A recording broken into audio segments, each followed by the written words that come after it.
ce que tu me fais, non seulement c'est pas ok, et puis avoir des mots parfois un peu durs en disant qu'il y avait de l'ordre de l'agression, de l'ordre de ce qui, entre guillemets, si on prenait les choses à plat, était vrai dans la situation. Et moi, je le vivais tellement pas comme ça. L'agression, presque, c'était moi qui... Ça, j'explosais, en fait.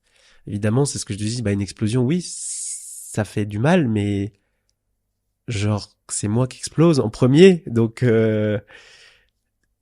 c'est pas méchant. Ça fait du mal, mais c'est pas méchant, c'est pas intentionnellement méchant.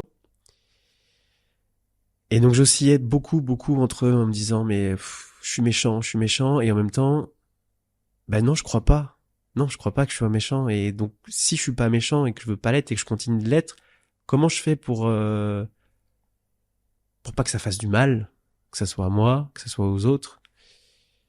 Et du coup, cette entrée par l'étiquette trouble borderline, dans là où j'en suis dans mon cheminement, m'aide énormément. Parce que je m'enlève l'aspect culpabilité que je trouvais pas constructif dans un certain contexte.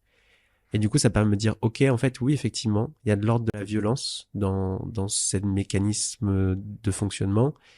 Mais du coup, il faut que je me pose la question, est-ce qu'il n'y a pas d'autres personnes qui ont trouvé des trucs qui vont faire en sorte que ça fasse pas du mal, que ça protège, que ça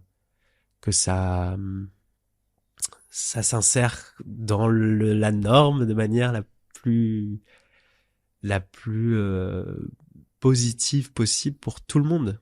Parce que on n'est pas plus légitime l'un que l'autre à exister dans son individualité. Donc, faut qu'on essaie de. Puis des fois, c'est.